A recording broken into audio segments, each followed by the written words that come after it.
Olá pessoal, tudo bom? Como é que vocês estão? Tudo bem, pessoal? Estamos aqui gravando para você, né? Visando aí de alguma forma ajudá-los aí na preparação para concurso público e principalmente tentando passar sempre uma mensagem aí de uma situação próxima aí de legislação tributária ou de alguma outra disciplina que você está estudando. Tudo bom, Tereza, Celso? Sejam bem-vindos, pessoal. Boa tarde. Tudo bem, pessoal? Boa tarde a todos.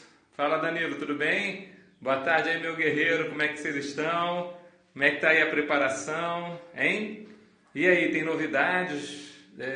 Bom, primeiramente, presta atenção, né? De repente está tendo aí um concurso para próximo de você aí. Eu citei aí no meu Face, né? O concurso para São Caetano do Sul, né? O concurso para Betim, lá em Minas Gerais. Prefeituras locais, né? Os salários não são assim tão atrativos, né? Mas eu sei sempre que cada um de nós sabe das nossas necessidades. Então, às vezes o colega, né, tá estudando, né? Salve, salve, Celção. Tudo bom, Cíntia? Seja bem-vinda. Tudo bem, pessoal? Fala aí. Como é que vocês estão? Firmes? Então, às vezes você está estudando, né, e aparece um concurso aí para uma prefeitura próxima e você não pode, se você tem ideia, por exemplo, de precisar de algum salário imediato aí até para se manter estudando, talvez valha a pena você investir, né, num concurso próximo. Então, São Caetano do Sul está aberto, né? Betim, Minas Gerais está aberto, Goiânia está aberto, né? Então você vai se mantendo no foco aí de estudar, tá bom? Exatamente, na luta aqui no escritório, fechando folha de pagamento, é isso aí. E quem está vamos dizer assim, na iniciativa privada sabe que a luta é diária também, né? Então, eu quero desejar a todos aí uma excelente tarde, início de noite, né? Que seja um dia abençoado, né? Uma tarde abençoada, uma noite abençoada, uma noite de vitória, né? Eu digo para você que a vitória a gente tem que ver em cada pequeno passo. Às vezes você está se preparando, né? Salve, salve! Oh, meu querido! Né? Então, às vezes você está se preparando, às vezes você acha assim, poxa, mas eu preciso muito que você faça metas para os seus objetivos diários, né? E essas metas têm que ser metas pequenas, metas curtas. Então, a meta, por exemplo, de estudar até o primeiro intervalo, a meta de estudar até o intervalo da tarde, a meta de estudar agora à noite, né? Opa, fala aí, Danilo. Deus te deu uma benção aí de você poder estudar mais. Mete bronca, meu querido, aproveita tudo. Professor, onde que eu consigo as aulas do Senhor? Ó, dá uma entrada lá no site, né, www.soslegislacão.loja2, o número 2.com.br. Ou então entra lá no @professor Wilson Cortez lá no Facebook, entra lá, né, me curte lá, que eu sempre trago informações a respeito de cursos que a gente está lecionando. Agora, por exemplo, a gente está preparando o pessoal para a Receita Federal lá na Casa do Concurseiro, né, www.acasadoconcurseiro.com.br. Um curso maravilhoso, o pessoal está fazendo um negócio muito legal lá, que vale a pena você conferir. Mas lá no nosso site, lá no SOS Legislação, a gente tem alguns cursos para a área, sempre pensando na área fiscal, que é a área que a gente trabalha há muitos anos, né? Então, a gente tem o curso tanto para a Receita Federal quanto para a Receita dos Estados, agora o ICMS Tudão. Então a gente vai ter o curso da Receita dos Municípios também, o pessoal está pedindo um ISS Tudão. Logo, logo vocês vão ter novidades lá, tá bom, pessoal? Vamos falar do tema de hoje? O tema de hoje, não sei se você viu aí, mas é a Emenda Constitucional 87/2015. Eu tenho certeza que vocês ainda vão ouvir muita coisa a respeito dessa emenda até o dia das provas de vocês. E eu tenho certeza também que vai poder cair muita questão na prova, inclusive de cálculo de tributos, por causa do desejo, né, dessa emenda, né? Não conseguiu achar, Tereza? Entra em contato com eles pelo né? O ICMS Tudão começa quando? Ó, já começou, tá? Quem a princípio está fazendo o curso com a gente, o EAD, já recebeu as primeiras aulas, tá? Então, a gente já tem as 9 primeiras aulas gravadas e o restante a gente já está gravando aí para poder alimentar o pessoal com essas boas informações, visando um cronograma aí, em 3 meses a gente acaba o curso, tá bom? Sobre a emenda 87/2015, o que ela a princípio interfere no tratamento quanto ao ICMS?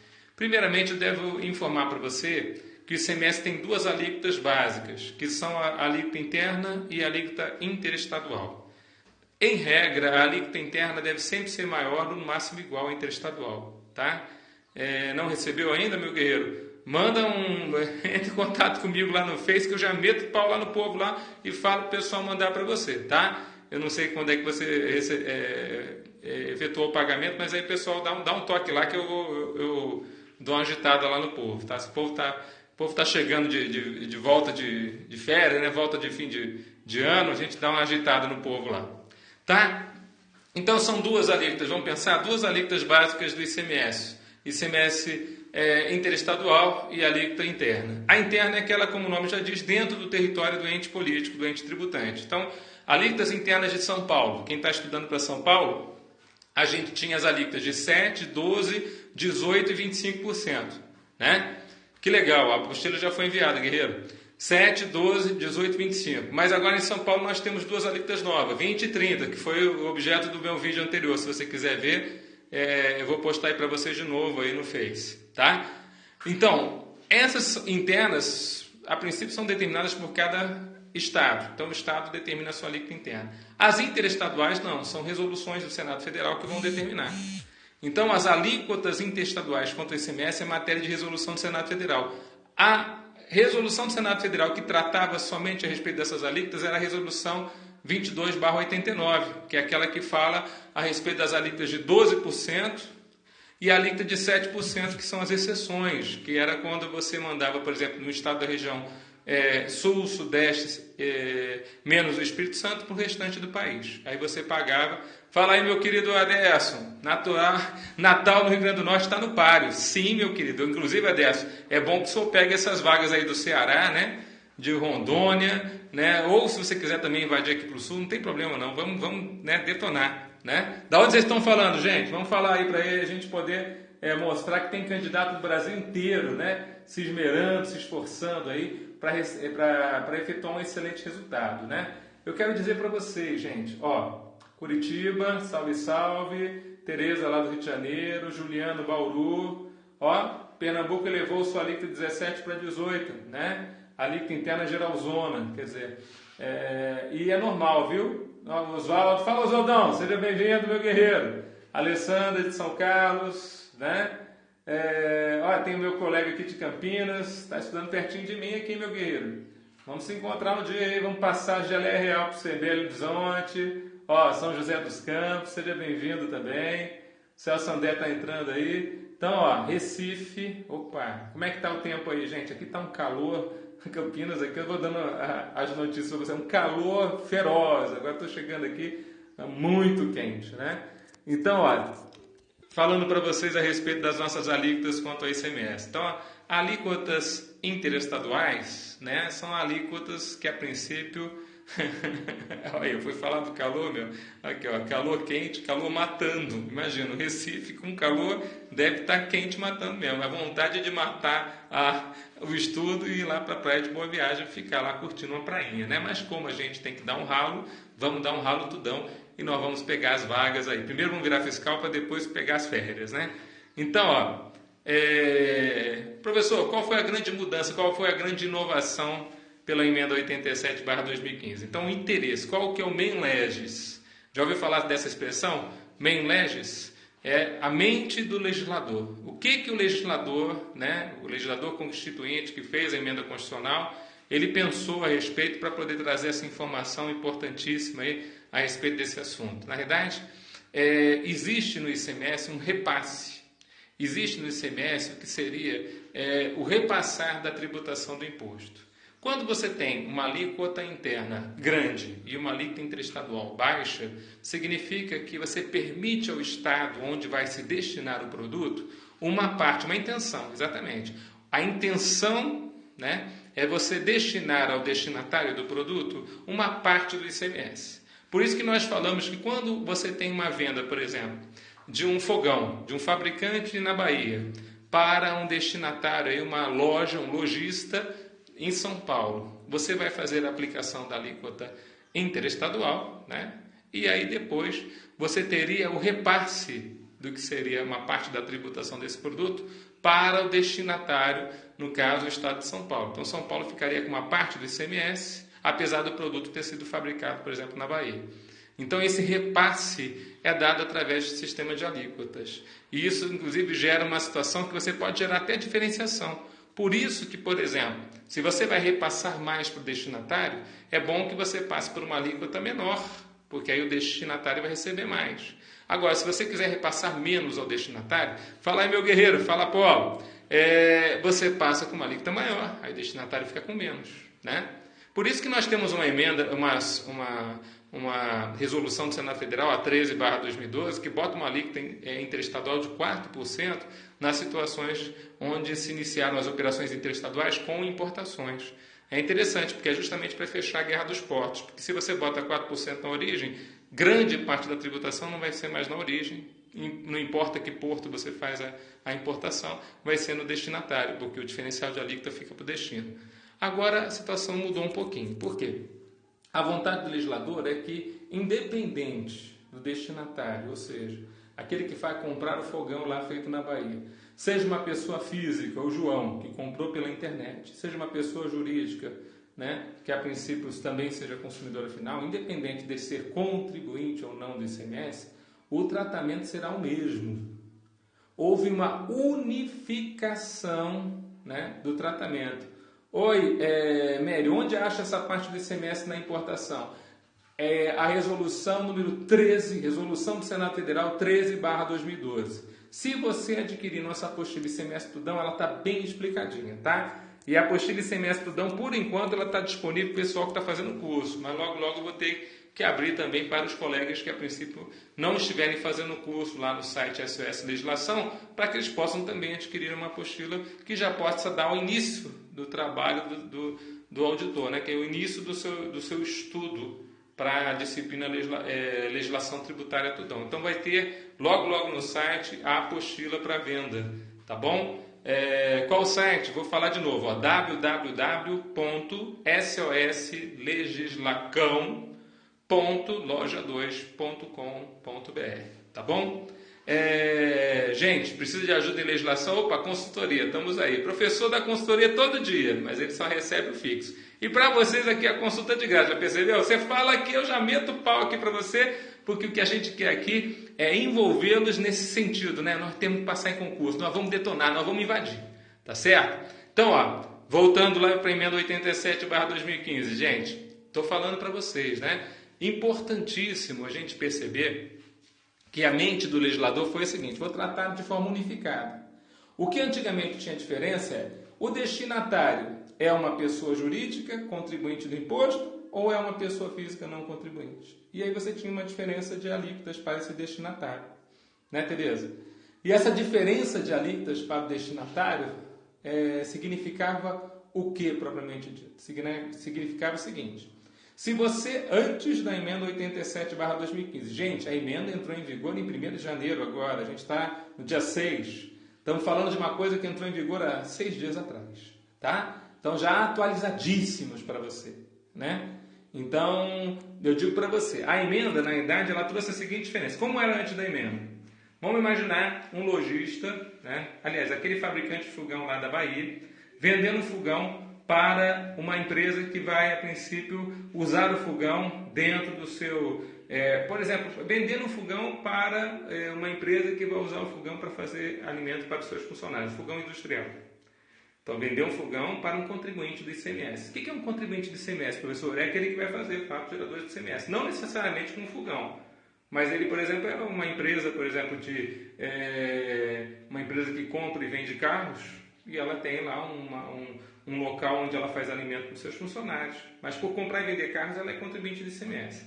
Toda vez que acontecia isso, ou seja, você vendia de forma interestadual para quem, a princípio, é contribuinte do ICMS, consumidor final, o tratamento tributário da Constituição Federal era bem claro. Você tinha que venda a um contribuinte do ICMS, você vende pela alíquota menor, permitindo que o contribuinte do ICMS lá do estado dele fizesse a cobrança do diferencial de alíquota para o seu estado. Ou seja, vamos fazer esse exemplo. A venda do fabricante de fogões da Bahia para uma empresa, né, compra e venda de carros em São Paulo, a alíquota interestadual, regra, 12%. Resolução 22/89. E o diferencial de alíquotas era cobrado no destinatário, quando da entrada do produto no destino. Então ele pegava a alíquota de São Paulo, que é 18, interna, menos a alíquota do fogão interna é 18, menos 12 que vinha do outro estado, 6% era para São Paulo. Veja o que acontece. 12% para o estado de origem, 6% para o estado de destino. Veja que eu estou falando do repasse do ICMS. E ele é feito através do sistema de alíquotas. Tudo bem, pessoal? Vocês entenderam como é que funcionava?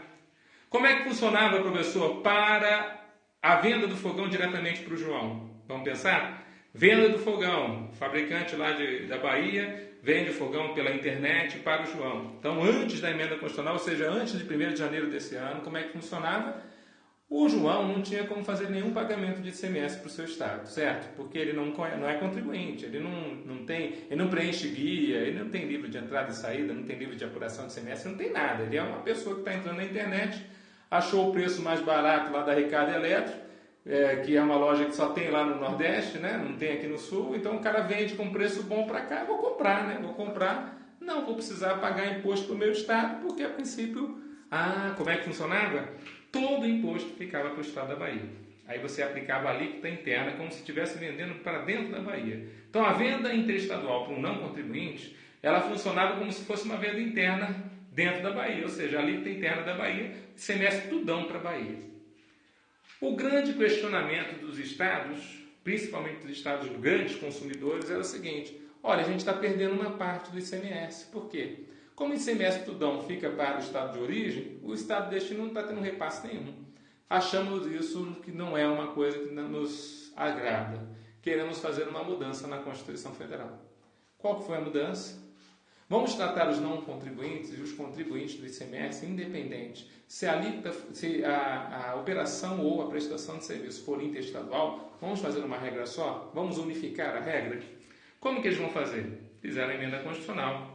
Mudar a Constituição Federal no seu artigo 155, parágrafo 2º, inciso número 7. Você vai lá ver, né, coisas importantes a respeito das alíquotas do ICMS. E nessa mudança eles falam o seguinte: se você vender de forma interestadual, né, operação com mercadorias, ou se você, a princípio, fornecer de forma interestadual, prestação de serviços, alguma coisa relacionada ao ICMS, independente do cara lá no final ser contribuinte ou não do ICMS, se ele for consumidor final, é que basta. Então você vai sempre perguntar: o destinatário na operação... Primeira pergunta que você vai fazer para ver se você vai cair nessa situação agora em prova. Primeiro, a operação interestadual, ou seja, tem origem no estado e termina no outro? Ou, segundo, a prestação interestadual, ou seja, se inicia no estado e termina no outro? Se for, pode ser a nossa situação. Segunda pergunta que você vai fazer: o destinatário é consumidor final? Se ele for consumidor final, pronto, estamos diante de uma nova situação. Você não vai perguntar mais se ele é contribuinte ou não. Para a terceira coisa que eu vou falar a respeito de ser contribuinte ou não. Então, se ele for consumidor final, já use a alíquota menor. Então, vamos lá de novo. Primeira pergunta: é interestadual? Verdadeiro. Verdadeiro. Segunda pergunta: o destinatário é consumidor final? Opa, verdadeiro. Já vai acontecer a novidade da emenda.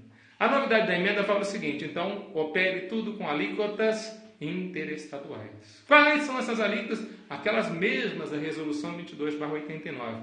Quais são? 12% de um estado para outro, em qualquer lugar do país, exceto nas exceções dadas pela Resolução 22/89, que fala: a exceção é quando o estado da região sudeste ou sul, menos o Espírito Santo, mandar para o restante do país, que você vai usar a alíquota de 7%.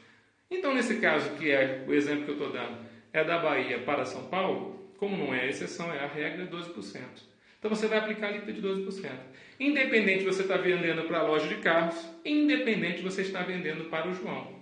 Veja que antes, se você vendesse para a loja de carros, era interestadual, mas se você vendesse para o João, você usava a alíquota interna do estado de origem, então a Bahia ficava com todo o imposto. Agora não. A intenção da lei... Salta aos olhos que isso pode cair na tua prova. A intenção da lei é que justamente quando você vender a um não contribuinte, mas consumidor final, você vai repassar, né, esse ICMS também para o estado do destino. Né? E aí o que acontece? repassemos o ICMS para o Estado de destino. Vamos repassar direto 100% desse diferencial de alíquota? Porque o que acontece? Olha só que coisa estranha que a gente ficou. Vamos imaginar que você comprou pela internet, a nota fiscal vai chegar lá na tua casa juntamente com o produto. Quando for se falar da alíquota, está falando o seguinte: a alíquota interestadual foi utilizada, Bahia, São Paulo, só que o diferencial de alíquotas, como que você vai cobrar o diferencial de alíquota do João que está comprando lá o fogão interestadualmente? Não dá para cobrar dele, né? Então aí você vai ter uma terceira pergunta a fazer. Se esse destinatário, que é consumidor final, for contribuinte, ele pague o diferencial de alíquota. Vamos falar de novo? Se o destinatário da operação ou prestação interestadual, consumidor final, for contribuinte do ICMS, ele tem como pagar o diferencial de alíquota para o seu estado. Então ele vai pegar a alíquota interna do fogão em São Paulo, no caso, é o caso da loja de carros, menos a alíquota interestadual, que veio do outro estado, no caso da Bahia, que é 12%, e vai fazer 18 menos 12, então ele vai pagar no livro registro de apuração do ICMS. Então, tanto o contribuinte como o não contribuinte, se for consumidor final, tem diferencial agora de alíquota. Agora, quem vai pagar é a minha resposta final aqui, de acordo com a resolução do Senado Federal. Perdão, de acordo com a emenda constitucional 87. Tá? Então, gente, presta atenção.